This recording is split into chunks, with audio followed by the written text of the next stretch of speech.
ontem, ao comentar tecnicamente os votos do Moraes e do Dino, ele fez uma análise de o quanto o Moraes e o Dino conseguiram convencer as pessoas. Não falou da técnica só se for de coreógrafo, de cenógrafo, de ator ou qualquer coisa que o valha. Quer dizer, não foi feito uma apresentação de um voto, como o do ministro Fux, em que se analisa os fatos e as provas. Foi um voto retórico baseado numa narrativa ficcional. Então, o poder que o voto do ministro Fux tem no voto do Moraes e do Dino, e acho que bota em maus lençóis os próximos que vão votar também, porque não vai dar para ficar somente na narrativa ficcional como se fosse uma historinha para ser contada. Olá pessoal, sejam bem-vindos. O meu nome é Bruno. Se você gosta e apoia o nosso conteúdo, então deixa o seu like e inscreva-se no canal.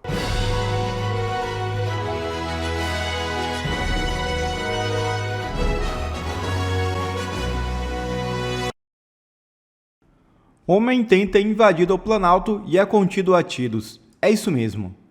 Na madrugada desta quarta-feira, por volta das 3h30, militares do Exército que atuam na segurança do Palácio do Planalto reagiram a uma tentativa de invasão à rampa principal do edifício, onde o petista Lula mantém o seu gabinete. Para impedir o avanço do suspeito, foram utilizados disparos de munição não letal. O homem foi identificado como Leonildo dos Santos, de 54 anos, natural de Santa Catarina.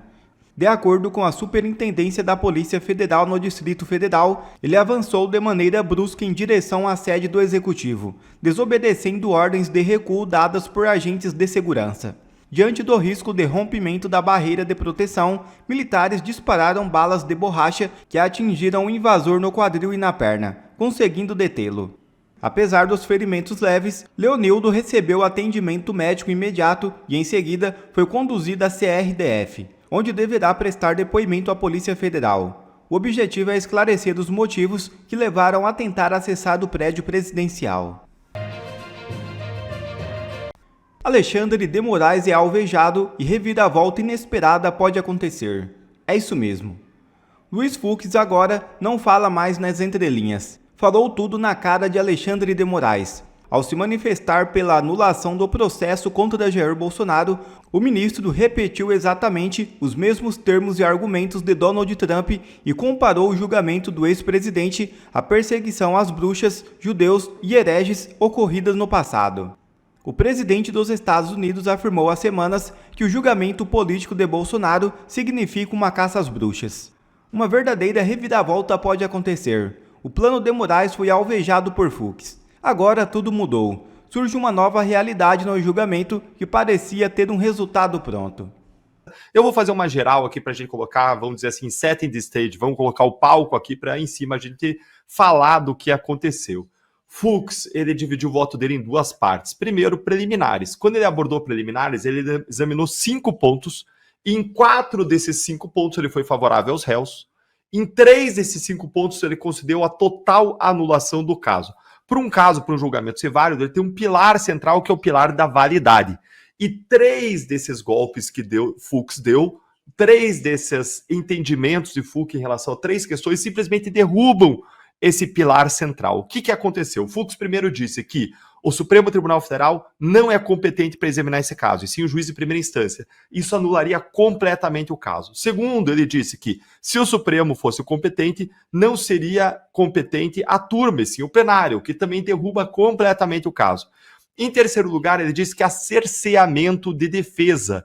Ele disse que houve aí o que a gente chama de document dumping, ou seja, as defesas foram soterradas com o documento. E não se trata de existir ou não ali prova de acusação, porque as provas de acusação são trazidas para a própria acusação, para a denúncia, para as alegações finais. Mas a questão é se ali tem alguma prova exculpatória que as defesas possam usar. E nos mais de 70 terabytes de informações ali, isso caracteriza aí bilhões e bilhões de páginas impressas. Então, 3 fundamentos muito fortes para a anulação do caso criminal, destoando completamente dos ministros que votaram anteriormente.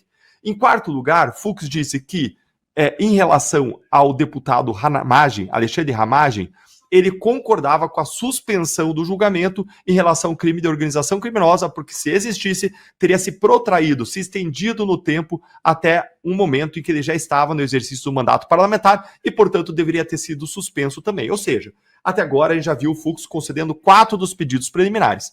Em último lugar, esse foi o único pedido em que Fux não concordou com os réus. Ele disse aqui que a delação de Mauro Cid ela é válida. Ou seja, ele não anulou a delação do Mauro Cid, mas também ele não entrou ali nos detalhes da voluntariedade do Mauro Cid. Ele não enfrentou a questão daqueles áudios vazados do Mauro Cid. É um ponto em que eu respeitosamente aí discordo bastante da posição do ministro, mas vamos dizer aí que a gente ganhou de 4-1 na fundamentação do Fux em relação a vários pontos que podem derrubar todo o julgamento. Depois Fux foi para analisar o mérito do caso. Vamos lembrar que tem 5 crimes imputados aos réus. Primeiro, o crime de organização criminosa, depois tem 2 crimes de dano, que é o dano qualificado, referente a 8 de janeiro, e também a deterioração do patrimônio tombado, referente a 8 de janeiro. E por fim, você tem os 2 crimes mais graves, abolição violenta do Estado Democrático de Direito e golpe de Estado. Como que Fux falou genericamente desses crimes? Ele falou, olha, organização criminosa não é configurado, porque não tem um requisito necessário que é permanência e estabilidade de uma associação para a prática de crimes de modo indefinido, crimes indeterminados. E ele derrubou esse crime para todos os réus. Depois ele falou dos crimes de dano qualificado e de deterioração de patrimônio tombado. Disse que você não pode aplicar os 2 crimes em relação aos réus, mas um só. Você aplica aí o que chama de uma regra de especialidade, e ele disse que o que se aplicaria seria a deterioração do patrimônio tombado, mas ele também disse que não tem nada que vincule os réus com, especificamente, os danos causados, que isso partiu de uma decisão dos manifestantes, e apresentou uma série de argumentos nesse sentido. E, por fim, em último lugar, ele falou dos crimes de abolição violenta do Estado Democrático de Direito e de golpe de Estado. E aí, primeiro, ele deu a entender que ele absolveu os réus, mas depois, quando ele passou a analisar a conduta de réu por réu, ele condenou Mauro Cid pelo crime de abolição violenta, tentativa de abolição violenta do Estado Democrático de Direito. E a gente tem aí vários pormenores para analisar, mas de modo muito grosseiro. Dos 5 crimes, ele derrubou os crimes, 3 dos 5 em relação a todos os réus, sobraram 2. Esses 2, a abolição violenta de Estado Democrático de Direito e de tentativa de golpe de Estado, ele unificou os 2, dizendo que um absorve o outro, e aí ele passou a examinar réu a réu, em qual caso de qual réu que deve ou não ser condenado por esses crimes. Esse é um overview do voto. E vamos lembrar que o voto ainda não acabou, ele ainda está votando em relação réu por réu, quem deve ou não ser condenado por esses 2 últimos crimes que ele unificou em um só. Esse é um panorama geral aí do voto do Luiz Fux. Quero saber do doutor Adriano. Doutor Adriano, durante o julgamento, a gente ficava percebendo a expressão facial dos outros ministros, quando dava para ver. Havia um certo constrangimento, uma certa situação ali de desconforto, né? Porque o ministro Luiz Fux entrou derrubando as teses que até então pareciam ser um consenso ali, aquele mesmo discurso repetido por alguns magistrados, repetido por parte da mídia, e ele se comportou como um magistrado independente, como deve ser, e até trouxe esse ar fresco para muitos que estavam desacreditados da justiça. A gente vê nos comentários das pessoas elas afirmando: parece que ainda temos um juiz, ainda temos um magistrado que se comporta de forma autônoma, independente, sem ter esse espírito de corpo dos seus pares e pensando com seus próprios pensamentos e sua própria jurisprudência. Como é que o senhor analisa o voto do Fux nesse contexto de um juiz mais autônomo e mais corajoso, que ele demonstrou ser hoje no voto, porque talvez poucos esperavam que ele fosse tão contundente? O primeiro prazer estar aqui com vocês. O Dallagnol fez um resumo assim, mas perfeito. Ele pegou todo em Fux Trust, né, Dallagnol. Na verdade, o Fux, o voto dele está em andamento, mas assim, o voto dele foi extremamente técnico. Esse é o primeiro ponto. Não é um voto de retórica, é um voto em que ele fundamentou na dogmática jurídica penal, com todo o critério e cuidado que deve ter, invocou as questões básicas da tipicidade objetiva, subjetiva, fez uma análise tipo por tipo.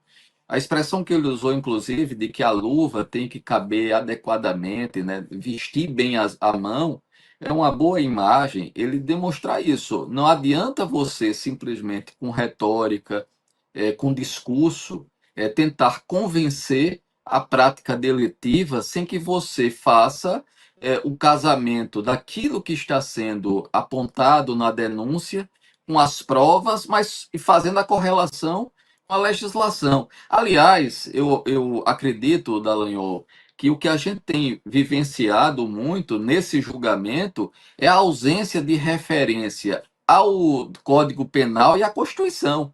É incrível como, num processo penal desta gravidade, o Código Penal não esteja sendo frequentado, o Código de Processo Penal não seja frequentado. As discussões são absolutamente subjetivas.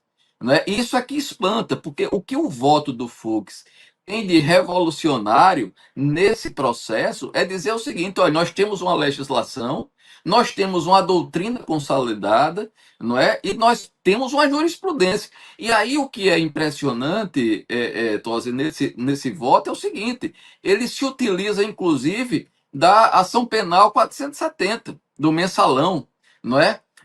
Para mostrar que teses que foram rejeitadas lá em relação à organização criminosa, por exemplo, estavam sendo adotadas acriticamente. Então, essa é a grande virtude do voto do Fux, é trazer o racionalismo jurídico, a importância da dogmática jurídica e o respeito ao Código Penal e ao Código de Processo Penal. Ao Código de Processo, por exemplo, em matéria de competência absoluta em relação à primeira instância.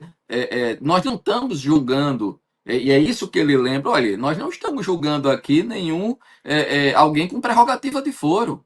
Não é? Isso deveria estar lá no primeiro grau. Agora, se está aqui, não era na primeira turma. Porque se a tese é que eu estou julgando um ex-presidente, trago porque o exercício do cargo conservaria a jurisdição do Supremo Tribunal Federal, muito bem. Então, se ele está sendo julgado como ex-presidente, na qualidade de presidente, vai para o pleno. Nunca na primeira turma. Isso é Código de Processo Penal e lógica vulgar, lógica simples.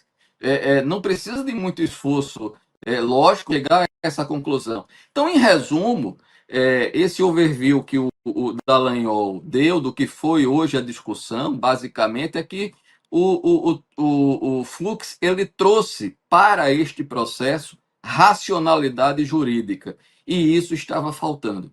O voto do Dino, inclusive, ontem, foi aquele voto retórico, foi um voto, inclusive, em certos momentos, dada a gravidade deste processo, até da Disney ele falou.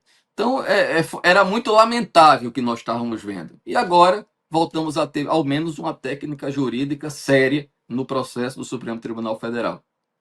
Doutor Adriano falou em técnica jurídica séria, né? Desculpa, Dallagnol, você ia comentar alguma coisa? Eu ia comentar que o Adriano ele tá perfeito, ele foi num ponto fulcral. Se eu for esquecer tudo que ele argumentou em termos de fatos, provas, dos crimes específicos, o que eu destacaria exatamente o que Adriano Soares trouxe. O que mais chamou atenção no voto do Fux foi o fato de que ele fundamentou profundamente. Qual foi a minha leitura disso? O que o Fux quis dizer com uma fundamentação profunda, e ele invocou toda hora, cada abordagem dele, ele buscava embasar na Constituição, na lei, e mais do que isso, nos grandes autores que sempre trataram do direito penal, nos professores que foram professores do meu pai, professores foram professores dos meus professores, os autores clássicos do direito penal. Gente do naipe de Nelson Hungria, Frederico Marques, autores formidáveis que formaram uma geração de penalistas, de processualistas. Fragoso, exatamente. Pessoas formidáveis, autores formidáveis. Toda hora ele citava os caras para dizer: olha, eu tô aqui, não tô aplicando a minha vontade, eu tô do lado da doutrina e do processo penal que sempre foram ensinados. Eles que estão aplicando a vontade deles. Eu estou do lado do direito, eu estou do lado da Constituição, das leis, do que sempre se ensinou. Ele citou jurisprudência, decisões de tribunais brasileiros e estrangeiros para endossar a sua posição, meio que dizendo assim: olha, aqui eu posso estar isolado na corte, mas eu não estou isolado, porque na verdade eu estou do lado da lei, da Constituição e dos grandes autores. Eles podem estar aqui em grupo, podem me dar 4 contra 1, contra o meu voto, mas eles estão apenas com a vontade, com o pensamento e com um wishful thinking, uma vontade deles de punir Bolsonaro e os réus da trama golpista. Discurso assim, isso que o doutor Adriano e o Dallagnol disseram explica por que ele se demorou tanto, está se demorando tanto, né? Vai dar umas 9 horas de voto. Teve, por exemplo, só sobre organização criminosa ali, acho que foi quase 1 hora, explicando, fundamentando o conceito, para depois dizer, ó, sem arma, sem uso de armas, sem tais e tais requisitos, não existe organização criminosa, não pode ser imputado isso, né? Mas, enfim, o que você tem a dizer sobre o voto surpreendente do Fux? Eu acho que o surpreendente é os outros votos não serem tão extensos e longos, dado o tamanho da narrativa construída desde 2021, com 8 réus, né, sei lá quantos trocentos terabytes de provas. Qualquer abordagem séria levaria muito tempo para fazer uma avaliação. Eu acho que o que o ministro Fux está fazendo hoje, e deixa claro algo que, os críticos já diziam, né? Mas uma coisa é os críticos dizer, outra a gente vê dentro do próprio STF isso acontecer. Quando a gente está diante do... Vou pegar o gancho do discurso retórico do Flávio Dino, que o doutor Adriano apontou. Aristóteles já dizia que o discurso humano tem quatro formas dele se atualizar. E esses quatro tipos de discursos humanos, ele tem também 4 tipos de destinatários, 4 tipos de credibilidade que são exigidas de cada um desses discursos. Um deles, por exemplo, é o discurso ficcional, né, onde aquela história só precisa ser meramente possível, né? A pessoa tem que meio que comprar aquele discurso e pronto, você entra naquilo lá, você entra na sala de cinema, você sabe que nada daquilo é de verdade, mas você vai lá e você vai assistir uma história. O discurso retórico já é diferente. O discurso retórico ele exige da pessoa que está assistindo, né, que tome uma atitude, seja para você comprar alguma coisa, seja para você votar em um candidato, ou então para que você julgue alguma coisa, né? Um jurado ou um juiz de direito. Quando a gente começa a subir o nível do discurso, o discurso dialético já implica uma sincera busca pela verdade do que está sendo debatido. Até se chegar no ponto mais alto, que é o lógico, onde a verdade está descoberta e você parte para uma dedução, né? Você tem como se as premissas já estão dadas. Por que eu me permiti fazer essa explicação? Para poder diferenciar um pouco do que está acontecendo no STF, em particular com esse julgamento. Tudo que eles destacaram a respeito do voto do ministro Fux permite a gente visualizar que dentro de um processo qualquer que seja, o discurso retórico é admissível para o advogado e para o promotor de justiça, para a defesa e para a acusação.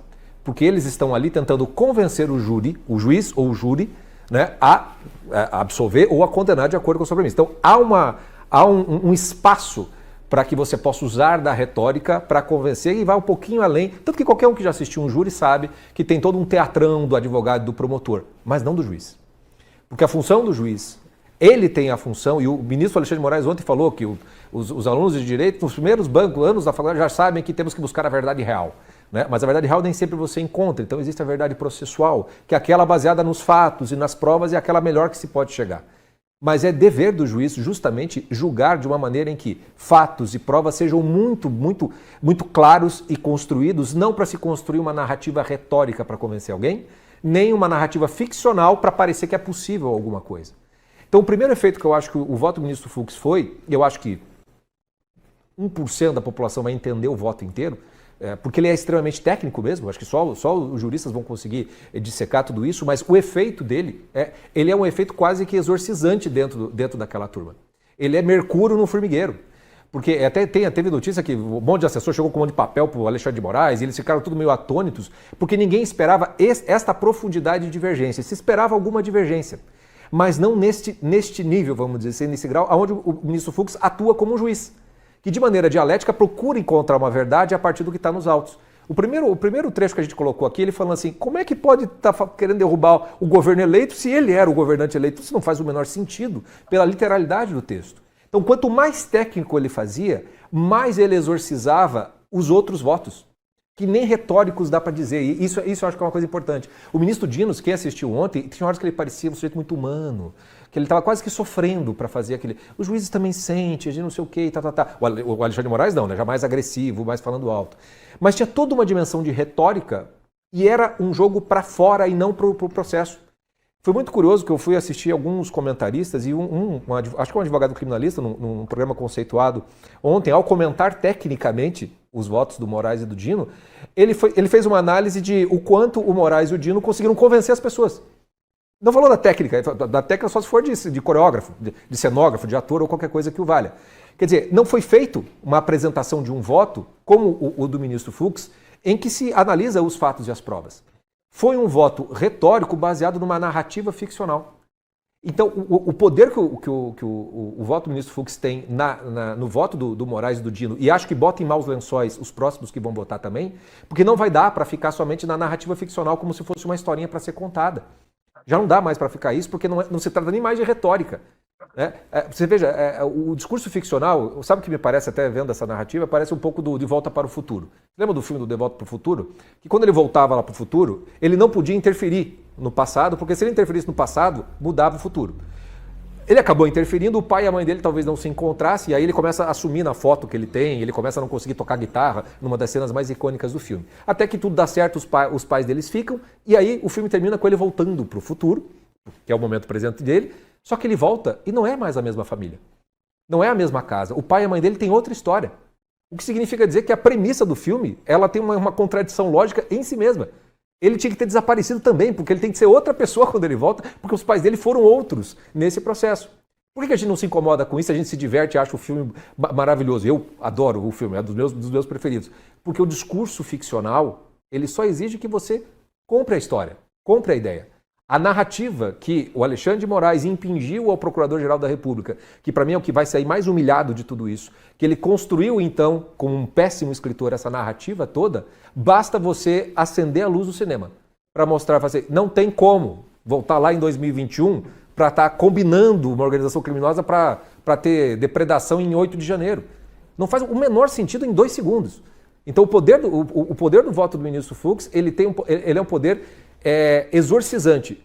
É possível que o ministro Fux se torne o Felca do STF. Porque se a gente voltar, lembra do influencer Felca? Aquilo que o Felca falava, Damares Alves falava como senadora, você tinha outros influenciadores, já tinham falado todos a mesma coisa, mas não adiantava falar. Tinha que ser alguém que aparentemente é isento de tudo isso e que não tem lado. E é mais ou menos isso que é o ministro Luiz Fux. Como é que você vai ignorar? Como boa parte da mídia faz quando as críticas vêm. Não, então, o potencial dele ser um Felca no STF é bastante grande. Se vai ou não, a gente vai ter que esperar as cenas dos próximos capítulos. Mas acho que isso é importante de destacar. O que o ministro Luiz Fux faz é mostrar o quão ficcional, né, o quão diretores de quinta categoria são o Procurador-Geral da República, o ministro Alexandre de Moraes e mais ainda o ministro Flávio Dino. Nenhum deles individualizou as condutas dos réus, dos seus votos. Todos numa grande historinha contada e cheia de muita retórica que só convence quem não precisa mais ser convencido. 2 aspectos